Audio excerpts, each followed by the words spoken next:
Ayan, okay na. Ayan, lumabas na yung logo. Ayan, nag-back to normal na. Nag-back to normal na yung TV. Dalawang capacitor lang yung pinalitan natin. Ito, tsaka ito. Ayan. Panoorin nyo yung full video.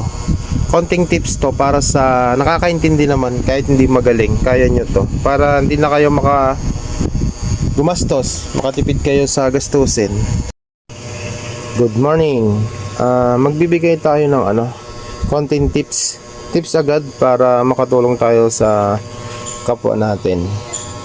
Yung ibang mga tatay dyan or lalaki na may-ari ng TV na nakakaintindi naman.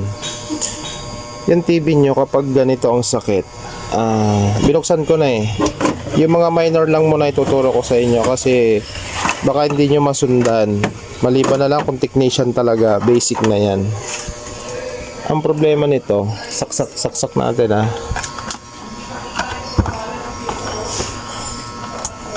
Yan, inon ko na yung switch. Ito yung power indicator, pumula na. Yan. I-on natin. Yan, nag-on na siya, nagdilaw na yung power button. Kulay dilaw na siya, pero ayan may logo. May logo siya pero sobrang dilim. May logo pero sobrang dilim. Ibig sabihin, sira yung backlight. May logo siya pero sobrang dilim ng backlight. Ngayon, gagawin nyo kapag ganon, backlight, diba, ang sira, may nakikita ko yung image, may makikita ko yung logo, pag pinaslightan nyo yung screen, ngayon, bubuksan nyo yung TV nyo. Pag may nakita kayong ayan tingnan nyo, capacitor na buntis, lobo. Yan yan. Parang malapit na siyang pumutok. Dapat ang original na design ng capacitor ganito. Yan. Ito, kulay brown. Lapad na lapad siya. Flat na flat. Yung X niya, flat na flat. Hindi katulad nito, parang bulkan na Parang bulkan. Lapit ang pumutok. Tapos napansin ko pa, ito din. Itong isa na to. Yan, lobo na rin to. Ngayon, ang gagawin nyo, madali lang yan, di ba? Babaklasin nyo yung takip. Tapos, tatanggalin nyo to. Kung meron naman kayong soldering iron, tatanggalin nyo yan. Tatanggalin yung board. Tapos, yan, turo ko sa inyo. Tayo makisuyo nga tayo. Yan. Ganito lang pagtanggal nyan.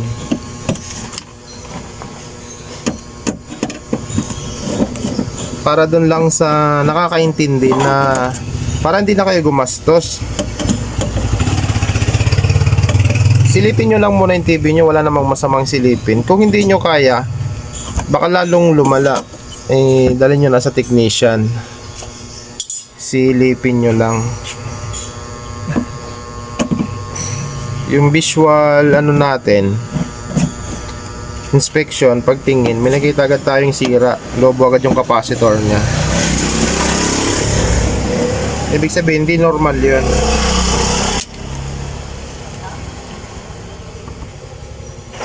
Magkano po magpaayos ng TV? Flat TV. Flat TV, sir. Ano pong pangalan ng TV niya, sir?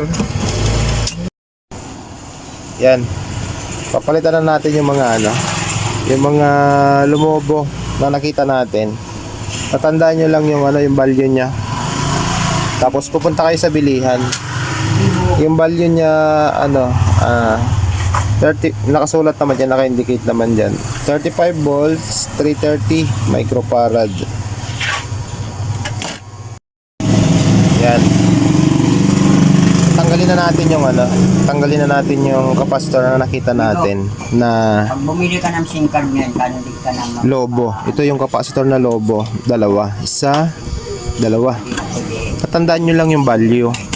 Tapos, pag natanggal nyo na, dadalhin nyo sa mga bilihan ng electronics para mabigyan kayo ng kapares. Yan, ipakita nyo lang 35 volts, 330 microfarad. Iba-iba pang microfarad niyan depende sa TV. Tapos tong maliit, 10 volts, 47 microfarad. Yan. Yan ang kadalasan ng sira pagka backlight. Nagsasalita siya, may image, may logo, pero madilim.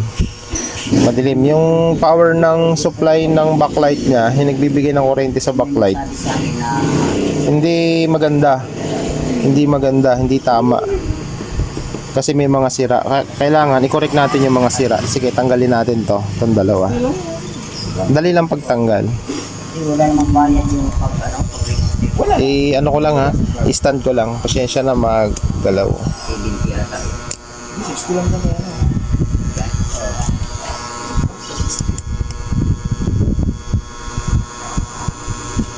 Saka yung ano, Yan. anong tawag yung may big. Tanggalin nyo lang mga wire. Mga wire na nakakabit. Kahit hindi lahat, basta mabaliktad nyo lang siya. Yan. Ito yun. Tapos, dito.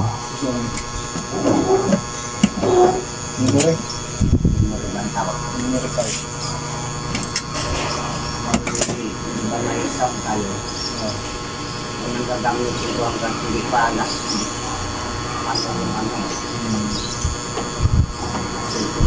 Kasi yung ano mahal. Iinitin nyo lang ng sabay. Ihinangan nyo, lalagyan nyo ng LED. Iinitin nyo ng sabay. Tapos, yan. Tanggal na oh. Yan. Yan, tanggal na natin yung isa. Yan oh, lobon-lobo na siya oh. Yan oh, buntis na. Yan. Yung isa naman. Mabilis lang siya tanggalin.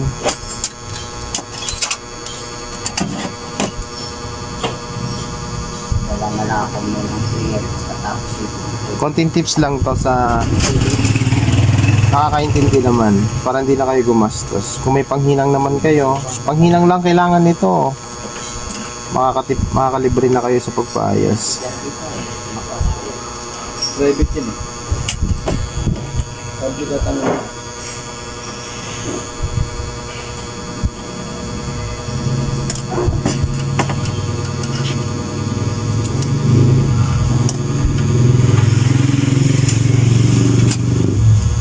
Ayan. Tanggal na natin yung pangalawa. Nakatanggal na natin. Yan. Ngayon, Ganda pala ako yun eh. meron tayong ano, Lagi naman nagbigay. meron tayong reserva. Yan oh. Ito yung ipapalit natin, hindi siya lobo. Hindi flat na flat siya, di ba? Yan yung ipapalit natin. Yan. Ito yung mga sira. Yan yung mga buntis oh. Nabubuntis kahit walang asawa. Ay, joke lang po. Ayan. Ito yung mga buntis. May. Ito pamalit natin. Yan. Oo, wala. Yan lang yan siya. May ano po to ha, may polarity. Itong may guhit na white, ito yung negative. Tapos yung kabilang side, itong walang guhit, yan yung positive niya. Makikita nyo naman dito, ito po, yan. Bluetooth. Yung may mga guhit-guhit na to, yan yung negative niya. Yan yung may guhit-guhit na yan. Diyan yung itatapat din yung may guhit na puti. Itong may guhit na puti na to, yan. Diyan yung itatapat yung paa. May guhit na puti, tapos harapan nyo lang yung may guhit na puti. Pag ganyan. Yan. Yan. Pag ganyan ang lagay. Yan, ganyan. Puti sa puti. Hindi kayo malilito. Huwag nyo babalik na rin ha. Huwag ganon. Kasi ano yan, masisira lalo yung TV nyo. Yan. Huwag ganyan. Kailangan ganito. Yan. May palatandaan siya. Hindi kayo maliligaw. Kahit dito sa maliit. Meron din niyang may puti. Yan o. Yan. May puting guhit na to. Nakikita nyo rin. May puti din dito na parang guhit-guhit na puti. Yan. Ganyan din lang. Yan. Sige, kapit muna natin.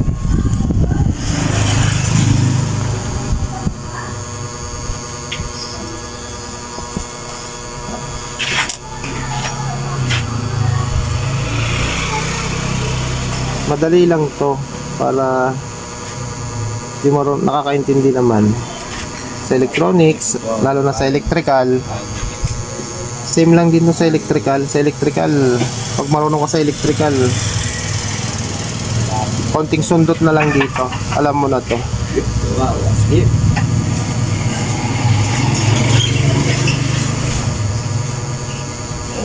Ayan. Hindi ko na nilubog para makita nyo. Pero nakahinang naman yung paa. Kaya yan ang ano.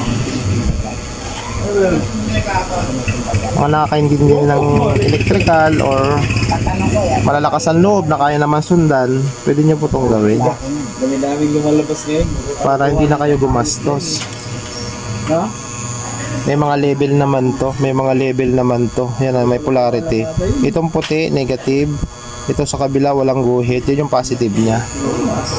Yung puti na to, tatapat mo lang din dun sa paglalagyan mo. May guhit-guhit din dito na puti. Baka nalagyan mo ng dino. Walang dino. Hindi yung alak. Oo. Hindi ka ng alak? Oo. Kasi maglalaban yun eh. May alcohol yung ano, kapera. Kakakalin yun. Ano magkakasila?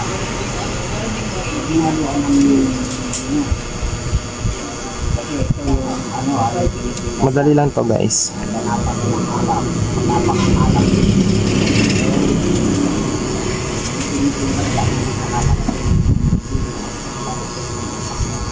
Ayan o, nakita nyo. Ayan. Ito yung negative. Oh. Iulit-ulitin ko para matandaan nyo. Pasensya na ha. Sa marurunong na basic na lang to. Tsaka ayan yan o. Ito yung negative, yung kulay puti. Ayan o. Doon natin itinipat sa mga guhit-guhit na puti. Ha? Ganyan lang. Tsaka ito, yan o. Ito yung kinabit natin. Yan. Para makita nyo yung paa. Kasi pag tinuwid ko, baka hindi nyo makikita yung paa. Okay lang yan, nakakabit naman yan eh. Ngayon, pwede na natin testingin yan. Na-correct na natin yung mali. Pwede na natin testingin. Diba? Wala nang lobo. Yan o, flat na. Maganda na yung makina. Ngayon, tetestingin na natin yan. Kapag tinesting na natin at ayaw pa rin umilaw ng backlight, ayaw pa rin mag-normal, huwag nyo na pong pipilitin, nadalhin nyo na po sa pinakamalapit na paggawaan ng TV sa inyo. Huwag nyo na pong pipilitin kasi pwedeng sira na po nun yung backlight. Sira yung backlight o kaya yung circuit mismo ng power supply ng backlight. Kaya pag napalitan nyo na po yung nakita nyo na kaduda-duda at ayaw pa rin, huwag nyo nang pipilitin. Baka masayang lang yung TV nyo. Yan. Testingin natin. Ipa-power on na natin to. Walang cut-cut to.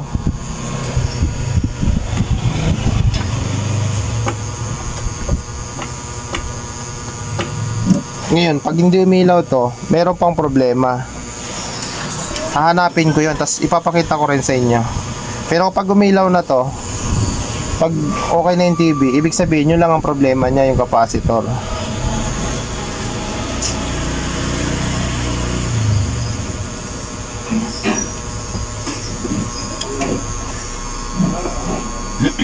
Balik natin yung power cord. Saksak natin. Ito yung talik nating kaibigan no, na malupit din sa mga sounds. Yan, try natin. Ayan, may power ano na, indicator, kulay red. Try natin ngayon. Ayan, kulay ano na siya, green. Kulay green. Guys, napansin nyo, tingnan nyo, umilaw na to oh. Yun oh, yung mga butas. Kita mo yung mga butas. O yan. Maliwanag din yung mga butas. Yan oh, kita nyo. Ibig sabihin, umilaw na yung backlight. Yun lang talaga yung problema niya. Umilaw na yung mga backlight oh. Yung mga butas na to may mga kulay puti. Yan. Try natin. Oh, diba? Perfect. Suwabe, very good. Simpleng tutorial lang po yan para sa mga mahilig manguting-ting na hindi na kailangan gumastos pagka nagkakaroon ng sira na minor. Yan, ngayon i-final na natin to.